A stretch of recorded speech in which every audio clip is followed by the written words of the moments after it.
Is it recording?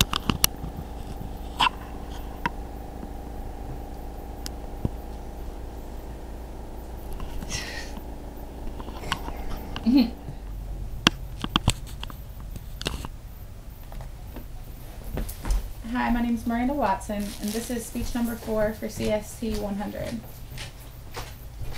How would you feel if you got a call that your spouse was in the hospital, and when you got there to see them, you were told that you weren't allowed in because they were in ICU, and the only people allowed were immediate family? This is something that all same-sex couples have to worry about. Same-sex couples are denied many of the rights that heterosexual married couples have.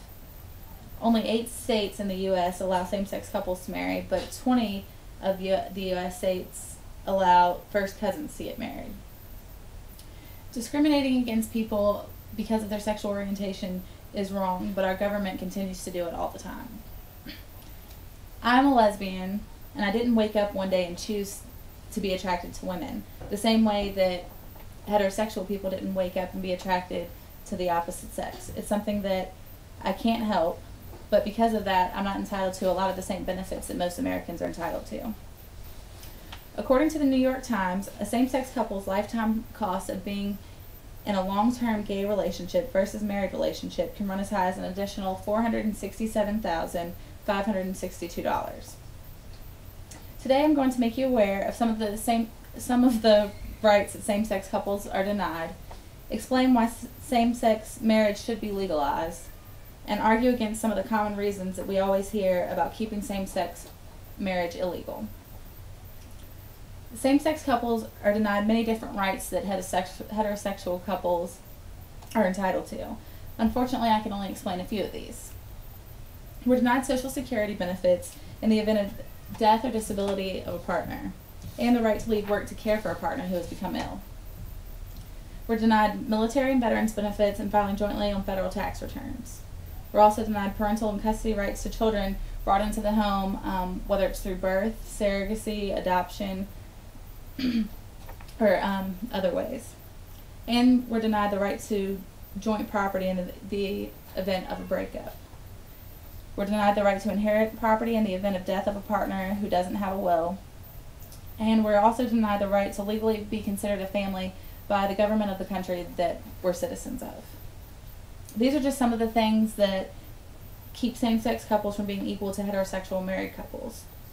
Let's look at some of the other reasons why same-sex couples should be given the same rights as opposite-sex couples. The benefits that same-sex couples are denied are not only the only reasons to allow equal rights, it's also a matter of what's right and what's wrong. A person cannot help who they love, so how can the government decide what's right and wrong in terms of marriage? If I were to ask 100 married couples who are against same-sex marriage why they marry their spouse, I'm pretty sure that most of the answers will be because I love that person, him or her. So does that mean that same-sex couples don't love their partners the same way that heterosexual people do? Studies show that married couples do better financially, emotionally, and even medically. So I don't see how the government thinks that allowing same-sex couples to marry would do anything to hurt our country. It would also be better for the same-sex couples who are raising children together. It'll actually give them a legal family and the benefits that come along with that. If our government accepted same-sex couples and gave equal rights, maybe we would see less discrimination from the people, from society. Same-sex couples being allowed to marry is not going to affect heterosexual couples at all. It's not going to change anything for them, so I don't really see why they care. So you see how allowing same-sex couples the same rights as heterosexual couples is the right thing to do. So let's look at some of the common arguments that we constantly see from people who are against equal rights for same-sex couples. When asked why they don't approve of legalizing same-sex marriage, a lot of the time people don't have good answers. And a lot of the time we see the same arguments brought up over and over again. Some people say, well, we gave you civil unions and we gave you domestic partnerships, why can't you just be happy with that? Well, not only should we be able to get married, because that would be giving us equal rights, but also because the Defense of Marriage Act prohibits same-sex couples from getting the 1,138 federal benefits and rights that come with being married. So even states that allow same-sex couples to get married, they don't get any of the benefits that heterosexual couples have. A lot of people also say that marriage has been this way forever, so we can't go and change it now. But if that were the case, then interracial couples also wouldn't be able to get married right now, because at one time that was also illegal. Another common argument is, well, the Bible says that marriage is between a man and a woman.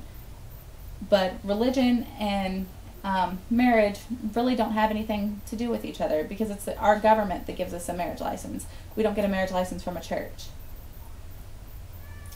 And another common argument is gay people will raise gay children. If this were true, then straight parents would only raise straight children. We wouldn't see homosexual children coming from straight parents. And the point is that there are millions of gay people in this country, and gay people aren't going anywhere. And denying us the rights that we want and denying us the rights that we deserve is not going to change what we are or how we are.